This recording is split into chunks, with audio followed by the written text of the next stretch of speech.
This is Julianne Condia, host of Rewritten. Thank you so much for listening to the following broadcast on Public House Media. What's up, everybody? This is Christian Heimel, host of Press Row here on Public House Media. Thanks for listening to the following broadcast on Public House Media. Once you're done with this episode, I hope you'll come check out my show, Press Row, where we talk about the biggest issues in sports with the analysts, experts, and reporters who cover them. No nonsense, hard-hitting interviews on the sports topics you're talking about. A new show comes out every single Thursday. And don't forget to subscribe on iTunes so you never miss an episode of Press Row. Thanks again for checking out the following broadcast on Public House Media.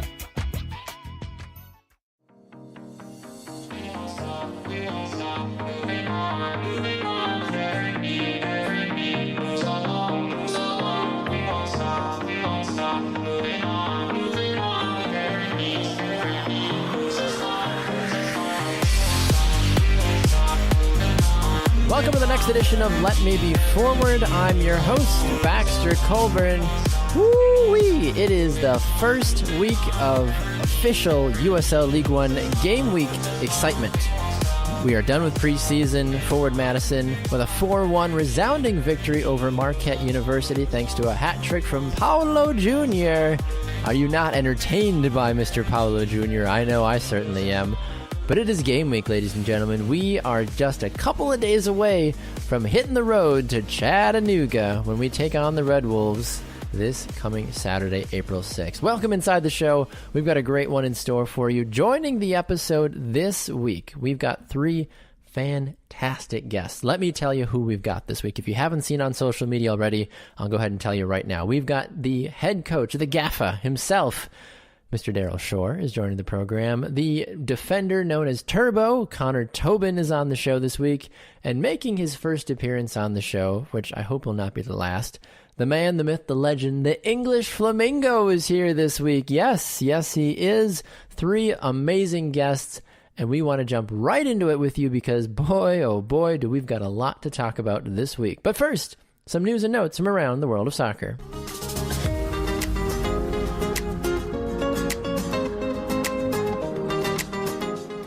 USL League One saw their first batch of games take place over the last weekend, and I don't know if I'm surprised as much as I was just in awe by what took place, because this is how you start a new league. This is how you capture people. You have multiple games with multiple high-scoring affairs and some just plain good old-fashioned soccer taking place. Tormenta beat Greenville 1-0 in the inaugural USL 1 match, but the game that I think a lot of people were watching, there was two. There was the Richmond Kickers falling to Lansing 3-2, but for us Forward Madison fans, we were watching the North Texas versus Chattanooga game. That was a 3-2 finale. But don't be fooled by this match. If you haven't watched the highlights yet, go back and do so, because you will watch an absolute scoring clinic from North Texas. And you'll hear from later on in the program when we talk to Daryl Shore. He talks a little bit about the fact that, well, North Texas is a feeder team for FC Dallas. It's a lot of their club academy players. Well, yeah, of course. This is a phenomenal team, though. This is something that I was just blown away watching, the just fluidity and just downright, can I say sexiness? The sexiness of how Ricardo Pepi played the game of soccer. It's not weird. Don't worry. You can say that about the way someone plays the game of soccer. The beautiful game was on high display when Ricardo Pepi touched the ball every single time. 3 goals, a hat trick in his first game. He scored in the 13th, the 62nd, and the 72nd minute. He's going to be a handful all season long, and I'm really, really excited to see where North Texas SC finishes at the end of the season.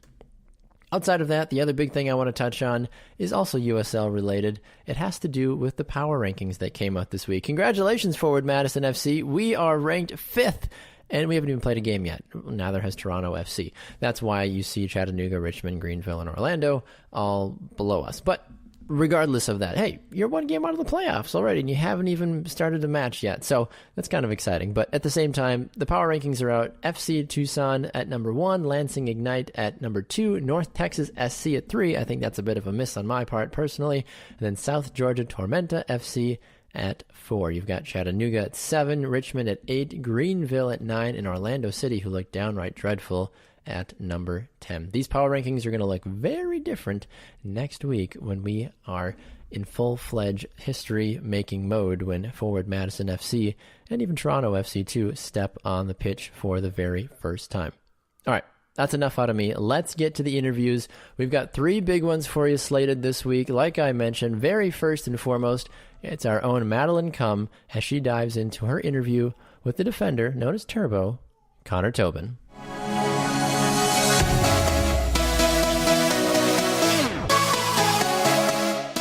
What's up, Baxter? I'm sitting down with Forward Madison FC defender Connor Tobin, who has an extremely colorful background in soccer.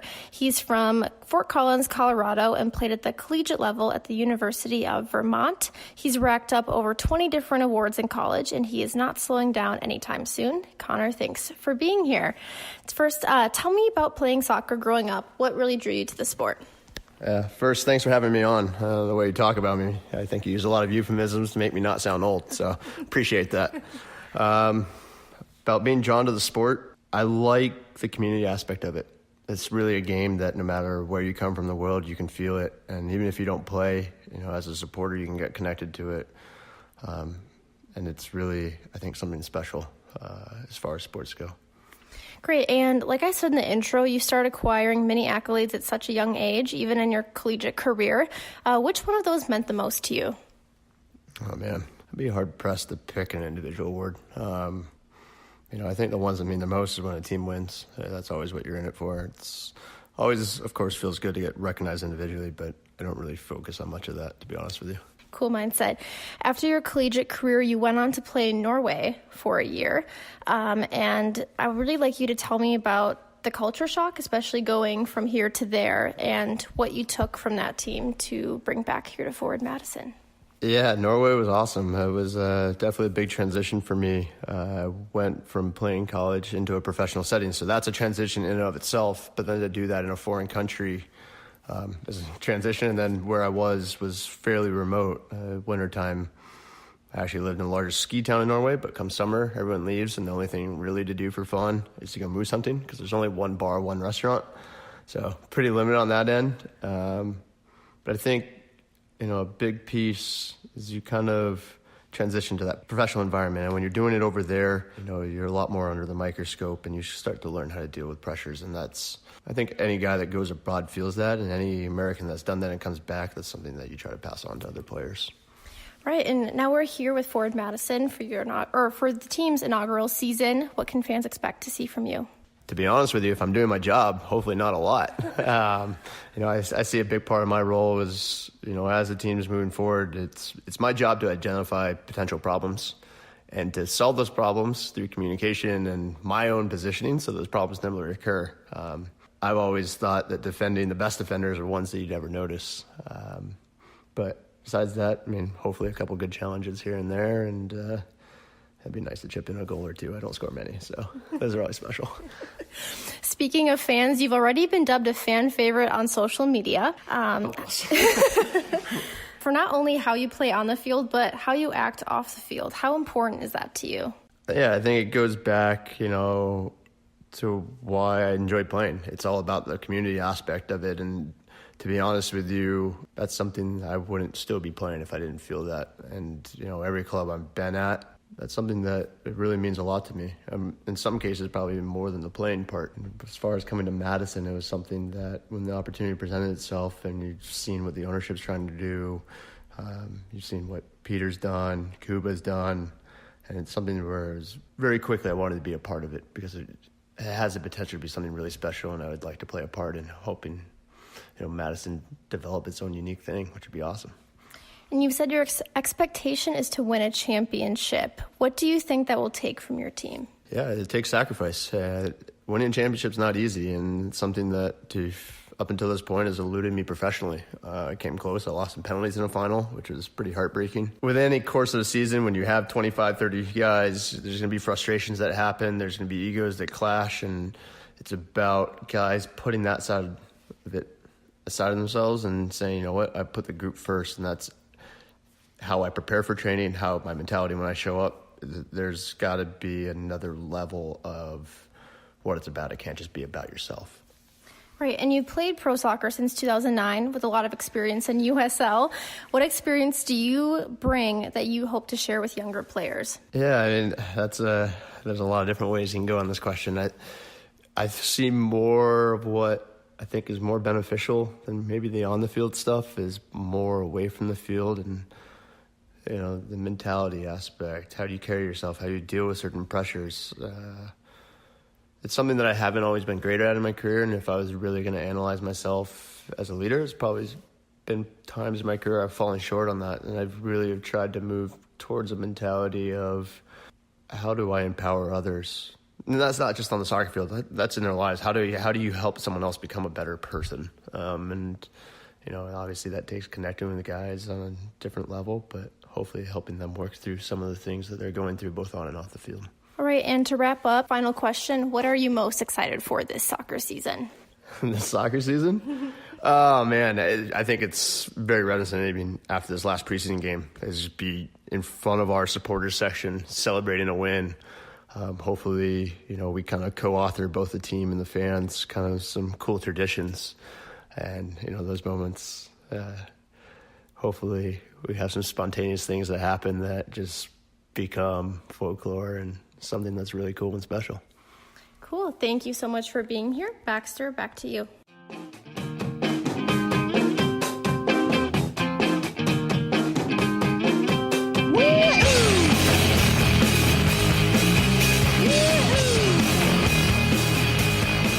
This week we have the main man himself, the man that calls all the shots, that starts the men on the field, that brings in the substitutes. This is the man that has to answer for the results. It's the head coach himself. It's Daryl Shore, and I am thrilled that he is here on Let Me Be Forward this week.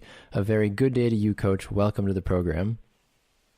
Well, thank you for having me, Baxter. And it's usually one of those things where when we lose, I'm the one that takes all that. But when we win, it's the players and the assistant coaches that get all the credit. It's true, right? I don't understand that. I was a kicker in high school and college, and it's the same thing. If you make the winning field goal, you're the hero. If you miss it, who's the kicker? I never even knew we had one. It's that exactly. It's kind of funny so how that works. It's a pleasure to be on. Well, I appreciate that, sir. I'd love to jump right into it as far as your thoughts about preseason. A great 4-1 victory against Marquette to close out the preseason campaign. Overall, what did you think about the group of guys you had in camp this season and what you've seen so far throughout this first month and a half? Yeah, I think the St. Louis game's a little misleading because we actually played very well. And yes. That was a game where we thought had a couple of things gone the right way in the first 20 minutes. We actually could have been up a goal or two. And then they got a goal, which was a little bit misfortunate on our part because a little bit of a breakdown and then just what we felt was a soft goal. But our response to that one was, the response to the goal was good and the game was good. We had a couple chances to equalize. St. Louis had a couple of good chances as well. So, losing the game 1-0, we still felt like it was a positive result, knowing that it was really only our third game of preseason, and it was actually the first time we had played a match outdoors. So that game, we weren't too disappointed with that. As far as the Creighton game goes, we were disappointed. First half was pretty good, and we felt like, again, we had a couple chances that we could have put away that we didn't, then came out in the second half, and we're a little bit flat. But also, to be fair, Creighton was very good on the day, and they've got a team that I think is going to be exciting to watch for a college team. That being said, to be fair, when we're at the level that we're at, you can't have games like that. That being said, some guys would make an excuse that we had played the day before against Wisconsin and Wisconsin-Green Bay. I think would be a poor excuse. Just at the end of the day, we weren't good enough. And so after that, we gave the guys a day off to kind of recover and get back to it. And then when we came back, we started focusing a little bit more on our attacking shape and some patterns and some ways that we wanted to attack the goal because we felt like we were getting good chances but weren't finishing. Right. So that led us into the Parkside game where obviously it was a good result for us, got some guys some confidence. Then we went, and I don't think people realize, but we went to Minnesota and played a closed-door scrimmage against United, where we lost 1-0 on a penalty kick in the 35th minute. But again, it was a game where we could have been up a goal or two early. So I think that even that game, even though we lost 1-0, gave our guys quite a bit of confidence, feeling that we were in a pretty good place at the moment. And then to finish it off with how we played against Marquette, we were pretty excited about that, but also realized that it was preseason, and there's still some work to be done as we get ready for Chattanooga. It's not going to be an easy game, but I feel like we're in a good point now coming out of preseason with some quality results to end the preseason. When you talk about looking ahead to Chattanooga, for those that were watching the scoreline over the weekend, they noticed that North Texas SC was up 3-0 going into the 84th minute when Chattanooga finally got on the board. And I've had some discussions with just, fans and people that, watch the games and watch the league as a whole. And they said, well, it's obviously you look at the scoreline on paper, if you don't know any story, 3-2, it was a close match. But when you look at it, number one, from your perspective, just how dangerous is North Texas SC? Because they were fun to watch, Coach. I watched some of that game, and I was just in awe with the way that they just moved that ball around, and Chattanooga looked kind of flat-footed for a lot of that. Was that first game nerves, though? Yeah, I mean, listen, let's be fair. North Texas being a product of FC Dallas and their academy, it's their first game. It's at home. They're going to be buzzing around. They've got a lot of really good young players that really don't fear anyone. And so you get a veteran team like Chattanooga that goes in there on the road. They make a mistake early in the game that North Texas capitalizes on. And then it's a little bit hard to chase the game. And still, Chattanooga's a lot like us. They've got some young players, but they've got a lot of veteran players. But they're still, being a brand new team, still trying to figure themselves out and how they work with each other. And obviously they've had a preseason to do that as well. But, it's one of those where if you look at the league, two teams in the league went on the road and got results, and then two teams at home got results. So it's kind of one of those where there isn't going to be an easy game. And we have to understand that. And now just because maybe Chattanooga didn't look great against North Texas, I think that's not something that we can look at when we go to Chattanooga. It's going to, again, it's their home opener. They're going to be ready. Obviously, they'll have a game under their belt that's a league game, which we don't. So that probably gets a little bit of their nerves out of the system. Hopefully, our group goes in there thinking that we have played some really good preseason games, so there shouldn't be too many nerves. But anytime you open a season on the road, there's always going to be in the back of your mind the nerves and the feeling out process. But we'll break down the game. Obviously, it's our first two opponents, Chattanooga first and then Dallas, and we'll break this game down starting. Well, we've already started, but even moving forward, and then have our guys ready. So when we travel Friday, hopefully we'll be able to go in there and get a positive result. We asked the question on Twitter this week about if essentially who is going to score more goals this season. We said, is it going to be Paulo Jr. or is it going to be another player on the team? And at least according to Twitter, which, as you know, is a very reliable news source, Coach, a vast majority of people have tabbed Paulo Jr. to be the leading goal scorer this season. Talk about his play and just what he brings to the team, because talking to Ryan Coulter last week, he said it's something else to watch him on the ball.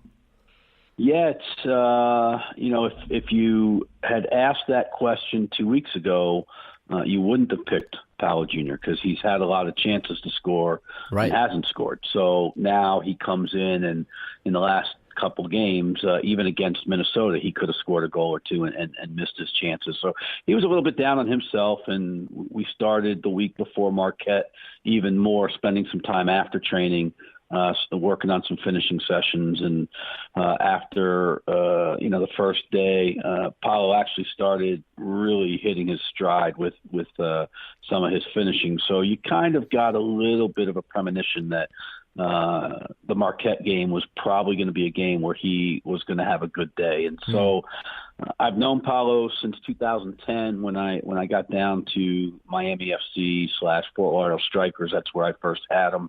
And I always knew that he was a different kind of player. He's dynamic. He's somebody who is right-footed but loves to play on the left side. And it's one of those where I was trying to kind of compare him, because you always know he's going to, even if he's taking you to his left, you always know he's going to cut back to his right at some point. Yes. And it's a little Preki-esque. Preki was always great with his left foot of setting guys up, going to his right, and then being able to cut on his left foot. Even if you stood on his left foot, he was going to turn you on his left foot and score some amazing goals. So it's I wouldn't say he's at the level of Preki, because Preki was amazing, but Paolo is a guy that every day in training he shows up. He works so hard.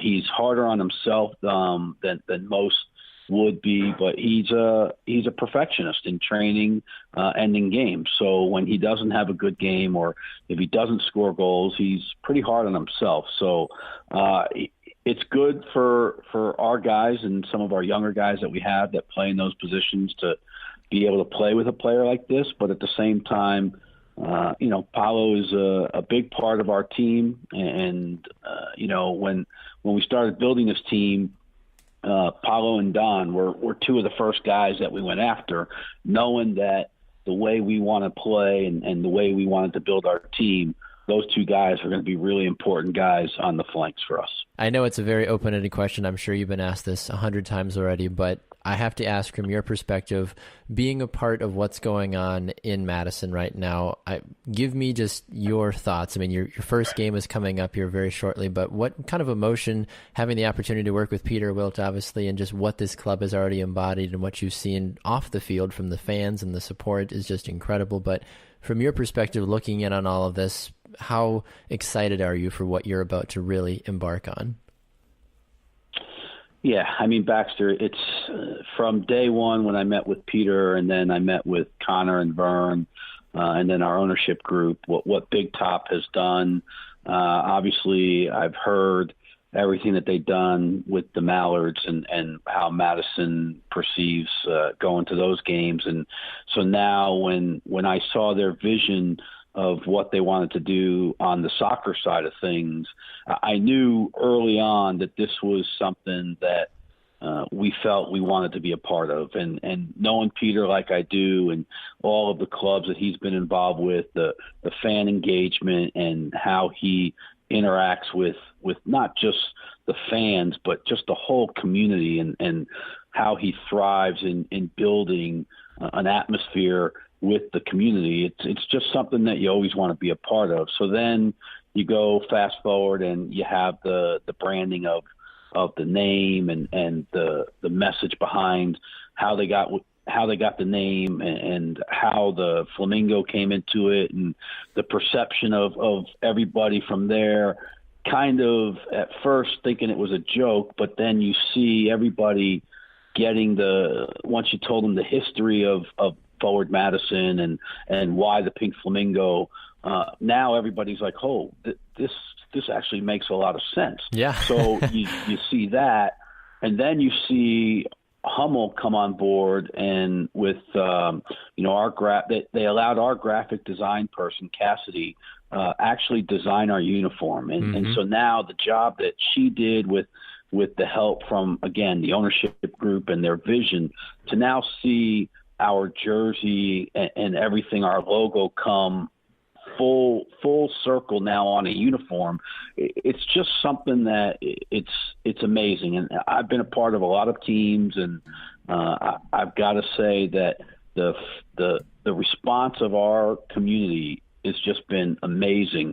I had a chance to go out in February, right before we started, and go visit LAFC and spend a day there watching them train, and their team administrator, the first thing he said to me is, when you guys get a jersey, I want one. Wow. And just to hear people from the outside, just everybody that's just just in awe of everything that we've done. It's just a testament of our front office, again, a testament of Peter, a testament of our ownership group, is, being led by Connor Kaloya and Vern Stemmen. But the job that those guys have done, and then our social media guys, Kuba and Jason, they deserve a medal, because what they do for our organization and the buy-in, everybody is just waiting to see how this is all going to take effect on the field. And so now that's where we come in, the coaching staff and the players. We feel like we've got a lot to live up to now, because to steal something from Big Top Entertainment, the organization has hit a home run from the marketing perspective and the logo and the fan engagement. So now it's our job as players and coaches to go out there and give our city of Madison and our fans something to really look forward to. And something that I've said in every interview and everybody I've talked to is the one thing we want to do. Obviously, we're excited for April 6th to open the season and everything.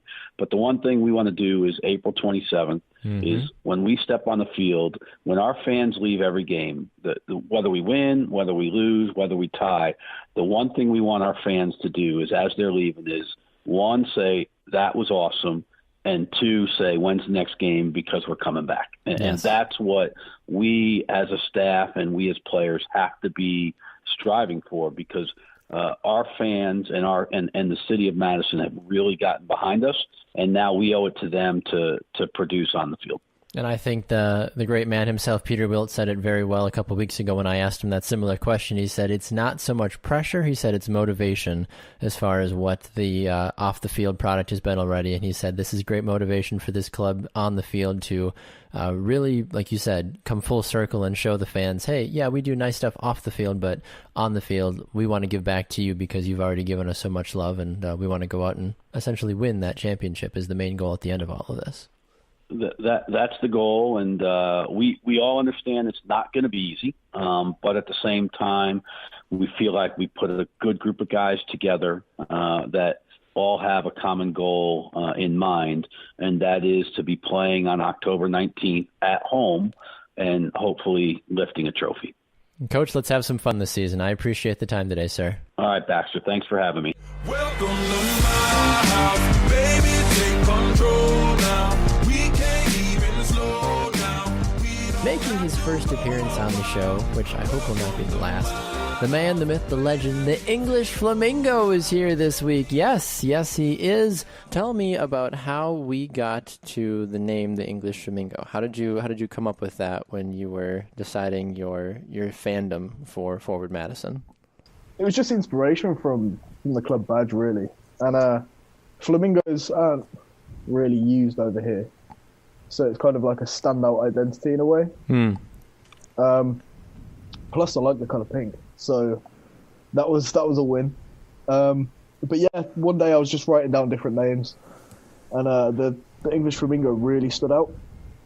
So that was the main reason behind it. You talk about you're coming to Madison in September. Is that correct? I am. Yeah, September the 20th until the 25th. So what most intrigues you about coming to the great state of Wisconsin? I've never, ever been to this. Well, I've been to the States before, but I've never been to Wisconsin. Okay. So I've got friends all over the States, but I think Madison is the main reason why I want to come to Wisconsin. I've heard lots of good things, like about the cheese, about the sports, the universities, things like that. And I just wanted to experience it for myself and just get to see Madison, just experience the city. I've heard great things about Madison from loads of different people.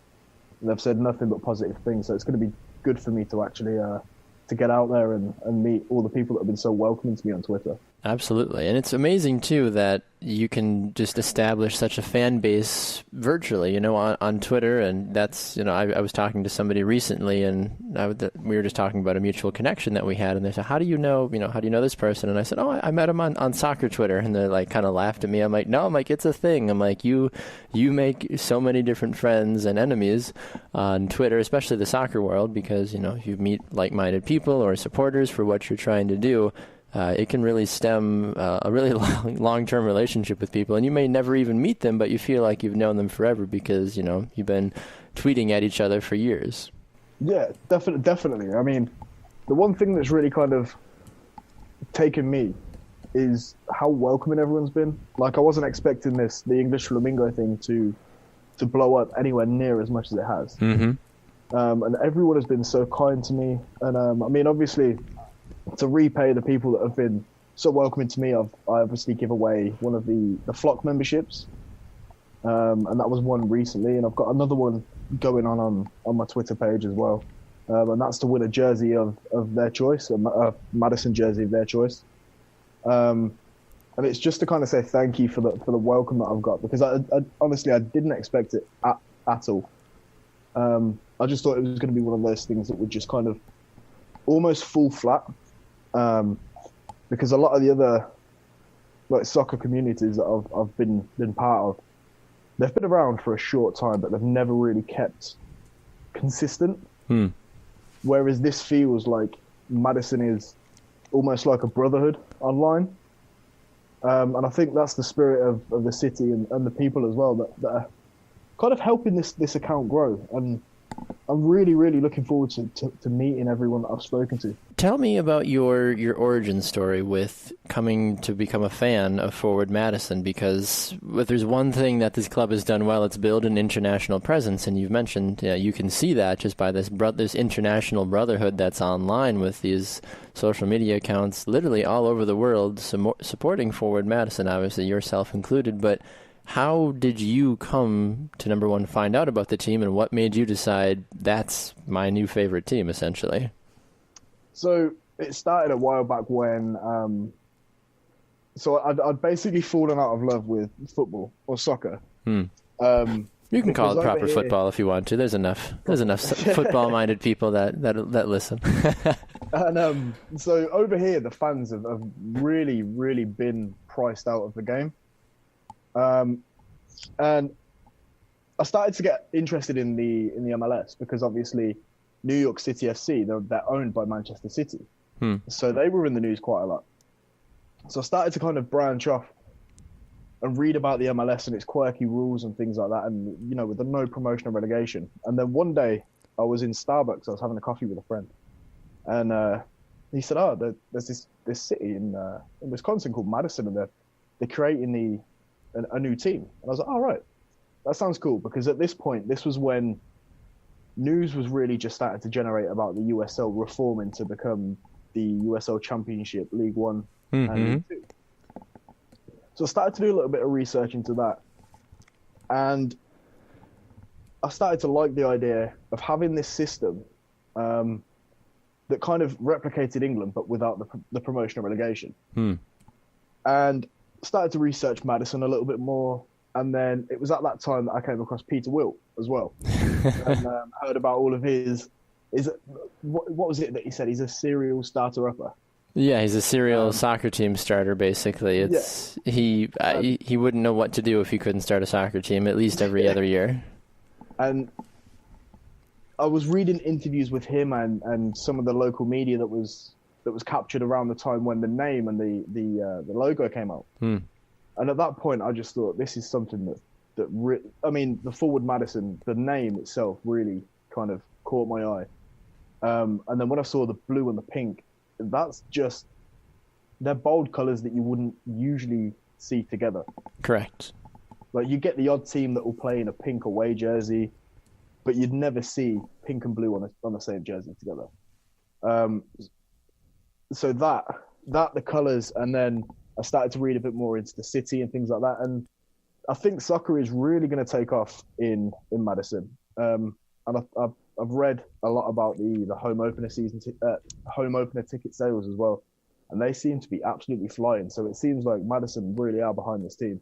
It does seem to be the case from what a lot of folks have expressed, whether it be in the media or it be just on, on Twitter or Facebook, Instagram even. But I think one of the best parts about this team that I think a lot of people continue to dismiss is that the players that are on this team, they're incredibly talented, but more importantly, they're just a lot of really nice guys. And I think that is key to growing a team. And I know some people are like, well, it's about the results. If they, if they lose every game, I'm not going to be as much of a supporter. Well, shame on you, because you should support your team through and through. But it's the community involvement. It's all of the other things that the club is trying to do to give back. And even through the couple of interviews we've done on the show, I'm almost positive that I need to buy a Ryan Coulter jersey at this point, just because he was such a nice guy during our interview last week. And that guy is awesome. He is. And I think that's the big thing. You need to have those relationships and those overall personas of, hey, look, this is more than just 11 guys on a field kicking a ball. This is something much bigger than that.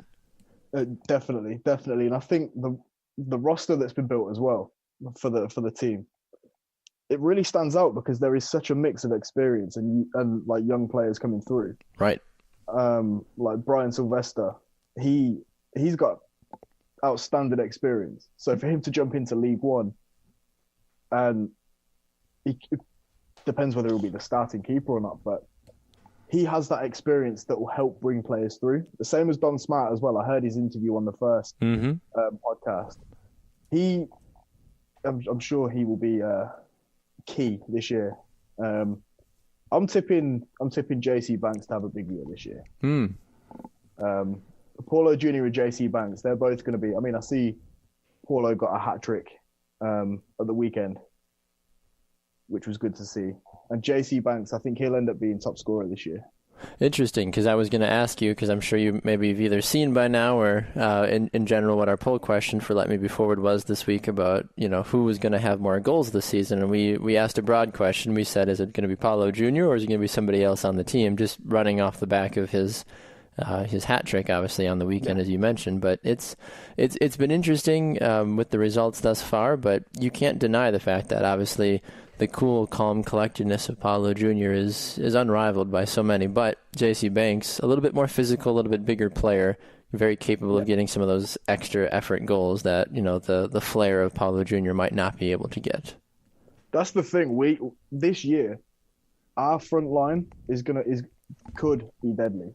Yes. Because we've got so many different players up front that will bring different things. So you've got Paulo Jr. that could score wonder goals, and then you've got JC Banks, strong physical, who could like to hold up the ball and look for the player that's running off the last man. So I've got a feeling that JC Banks and Paulo Jr. could line up well.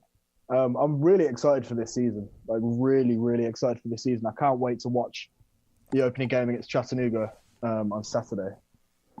You've been asking everybody for their predictions about that game. I got to get yours before we let you go. Tell me how you think that game's going to go. Chattanooga losing 3-2 over the weekend to what looked like a very, very good North Texas SC team. Chattanooga didn't even score until, I think it was the 83rd minute. So they got two fairly quickly, didn't they? They did. And I know some folks were saying, well, it was a 3-2 game. I was like, well, but North Texas ran the table for 83 minutes, essentially. And then a wonder goal from the Irishman there was brilliant. But you can't wait until the 83rd minute to start scoring goals if you're Chattanooga.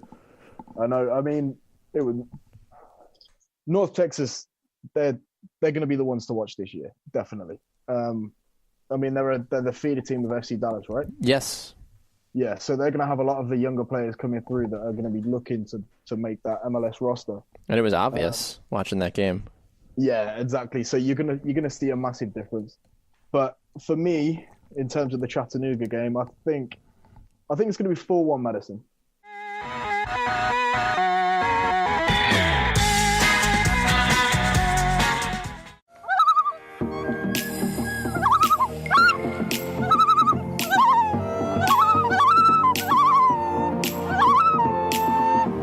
Time now for the Loon Report, your weekly look into what is taking place at Minnesota United, the partner club of Forward Madison FC.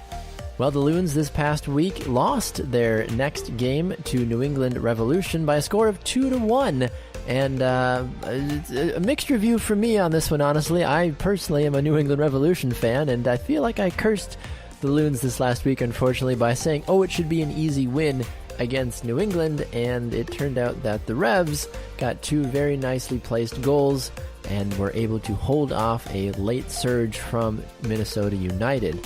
What does this mean now for Minnesota United? Well, you look at where they sit in the standings. They sit in 7th place right now in the Western Conference with 6 total points. They've got a record of 2-2-0. They have yet to play a home game this season, which we know is right around the corner. The season ticket holders got their first look at Alliance Field. This past week there was a scarf-raising ceremony as well, and things are really, really getting moving as far as the home opener is concerned for Minnesota United. If you haven't seen already, April 12th at the Ordway, Men in Blazers Live is going to be taking place. If you happen to be in the area, I recommend you head on over to go to said event. The next game up for Minnesota United is April the 6th. They traveled to Red Bull Arena to take on the New York Red Bulls.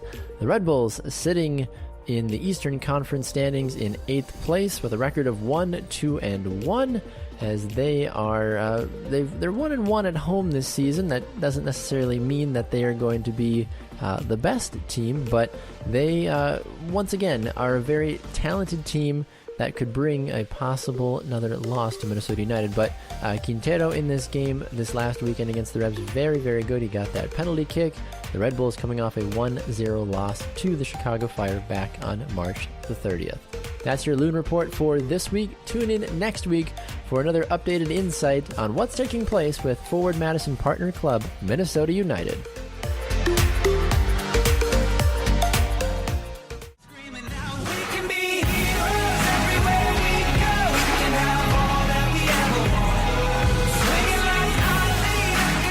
The moment we've all been waiting for is right around the corner. It is this coming Saturday when Forward Madison FC steps on the field for the very first time. This is what we've been waiting for, ladies and gentlemen. This is what we have been marking our calendars for. This is what we've been chanting in the streets for. This is what we've been lighting blue and pink smoke bombs for literally no reason. But boy, oh boy, here we are, because we are just so freaking excited that April 6th is just around the corner. Forward Madison goes on the road to take on Chattanooga Red Wolves. This is going to be a fun game because Chattanooga, they're coming off of a 3-2 loss to North Texas SC. And if you realize what's been going on at USL League One, North Texas, if you're just tuning in for the first time and you don't know a lot about the background, North Texas is a feeder team from a lot of the academy players for FC Dallas.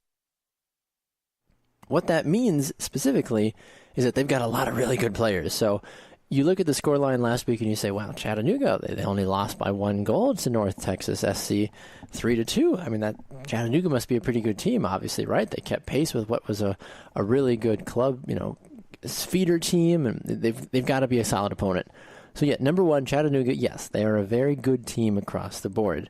However, they were losing this game 3-0 until the 84th minute, until we saw that wonderful goal coming in from Chattanooga. But there is a lot to be asked about the Chattanooga defense, which I think that is where Forward Madison can exploit, especially if the same starting 11 that we saw against Marquette is put on the field, especially just the attacking half. The defenders, we can talk about that a whole nother time, but the people that Daryl Shore put on the field had me just shaking in my boots in excitement, because that's the type of attacking lineup that you want. I mean, let me look at this for you one more time. They ran a 4-1-2-3, and this offense, Pablo Jr. on the left wing, you had Toya, the center forward, you had Don Smart on the right, you had J.C. Banks and Nunez kind of sitting back as those center attacking mids, and you had Eric Leonard bringing up that center midfield, center defensive mid.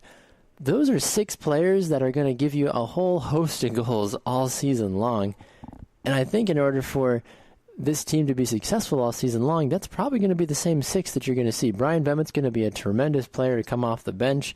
You've got a lot of other guys for Forward Madison. Of course, that can come off the bench. There's no real surprise about that. Of course, you've got Bartley. Of course, you'll have Danny Tenario when he's actually healthy. There's countless players that you look at on this roster like, okay, who else is going to step in? Of course, you've got there's no shortage of players that are going to be able to cause havoc for Chattanooga, but just in general for opponents as a whole this season. So what are the key areas that we look at when you look at this game as a whole? Where is Forward Madison going to try to attack? Well, I like to look back at the game that was to diagnose the game that is coming up. And for me, the statistics of the USL League One number one are phenomenal. I think they do a terrific job by really just detailing everything. Some of the things that I want to point out is the fact that North Texas, number one, controlled 62% of the possession against Chattanooga. That's massive. I want to point out the fact that Chattanooga won only 42% of all the aerial duels. And I also want to point out the fact that North Texas had 6 corner kicks. So Chattanooga did not look very good in their first game. I'm going to just be straightforward with you on this. They did not look good. Those 2 goals that they scored, yes, good for them. However, that second goal really should never have happened. You need to be doing a better job of marking on the back post in those situations. But across the board, though, North Texas SC really kind of took Chattanooga to the cleaners. And I think that we're going to see something similar to that with Forward Madison when they step on the field and they bring up their high-powered offense, similar to what North Texas did. Does that mean that Paulo Jr. is going to have a Pepe-like performance and be named Player of the Week? Probably not, but I still think the fact that, unlike North Texas, Forward Madison has a whole cast of characters that they can call upon to put the ball in the back of the net. You saw this from what took place publicly. 11 goals scored in 2 of the last games for preseason matches. And we heard Coach Shore obviously talk about the fact they played a closed-door friendly against Minnesota United and lost 1-0 on a penalty kick. Forward Madison's doing everything right, folks. They are in the position to win this game. And I think they will win this game. My official prediction for this match is 3-1 in favor of Forward Madison. So mark it down, put it on your calendars, take it to the cleaners. That's what I think this game is going to end up. And I know the English Flamingo has been talking about this on Twitter. He's going to be giving away a jersey. He's doing all this other stuff. So if you haven't gone and checked out what the English Flamingo is doing on Twitter, he is essentially looking for predictions, and whoever nails it perfectly, he will give a free Forward Madison jersey. So I hope I get it. I don't think I will, but I still am predicting 3-1 Forward Madison for the victory. I'd love to hear your predictions. If you haven't predicted yet for the match, you can tweet at us on Twitter, of course, at LetMeBeForward. You can use the hashtag LetMeBeForward. I am at Baxter Colburn. That's with a BAXTERCOLBURN. Or at Maddie Kumm if you want to include Maddie in the tweets as well. Let us know your predictions for the upcoming match against Chattanooga this Saturday. If you want to be watching the game like I'm going to be doing, it is Saturday, April 6th, 6 p.m. Central Time on ESPN Plus or on YouTube for your international folk.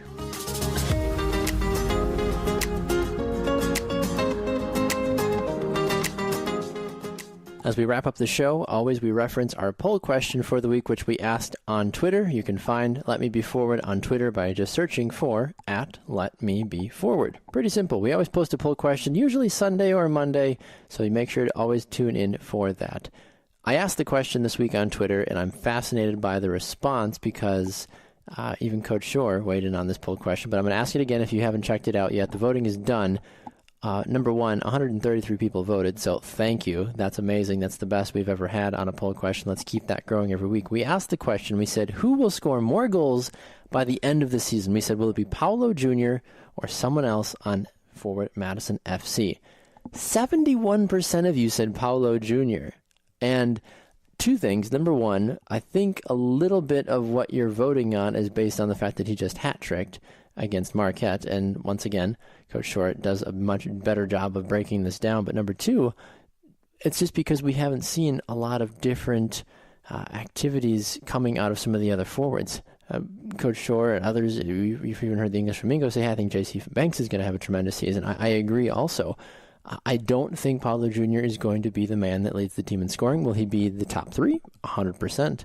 But I don't think at the end of the season he will be the leading Golden Boot winner when it comes to the leading scorer for Forward Madison FC. I could be totally wrong. If I'm off my rocker, I want to know. At Baxter Colburn, at Let Me Be Forward on Twitter, the best way to let your voice be heard about anything to do with the show and anything having to do with Forward Madison FC as pertains to what we talk about here on Let Me Be Forward. If you have any other listener questions, this is the time of the show to be able to do so. Once again, you can send them to us by shooting us over a message at Let Me Be Forward on your respective channels. Whew, this has been a fun one. This has been a fun show. We've had amazing guests. We've had amazing just conversation about what's taking place. I want to say a big thank you to Connor Tobin, the defender for Forward Madison FC, the gaffer, the manager, the coach, the big man, the honcho, the man in the high castle, whatever you want to call him, Daryl Shore. He was here this week. And, of course, the English Flamingo. Yes, the man himself, the Flamingo. He was here, and we had a lot of fun with him. Let's do this again next week. This is fun. I love this. Let's keep growing the show. As a side fun fact, we are a part of the Public House Media Podcast Network. You can go check them out by going to publichousemedia.org. There's a ton of different shows available there for you. As a side caveat before we sign off, Public House Media does a monthly rankings for all of their shows based on the performance, downloads, etc. The very first rankings that Let Me Be Forward was a part of, which obviously came from the month of March, we were number 3 overall over 17 shows on the network. So thank you. That is all based off of you, the listeners, from subscribing, from downloading, from reviewing the show. If you haven't done any of those yet, please do so. If you love the show today, go tell your friends. Take this episode, send it to them, tweet it at them, find a funny flamingo gif and say, son, woman, daughter, dog, cat, bird, whoever you are, listen to this episode. You will not want to miss what took place, as we've got another exciting episode here ready for you to consume. Let's have some fun this season, folks. Forward Madison FC against Chattanooga, Saturday, 6 p.m. Central Time. I've called it 3-1 in favor of the Mingos. That's my prediction. Let me hear yours. Thank you for listening. On behalf of Maddie, Kumm, and all of us here at Let Me Be Forward, I'm Baxter Colburn. We'll see you next week.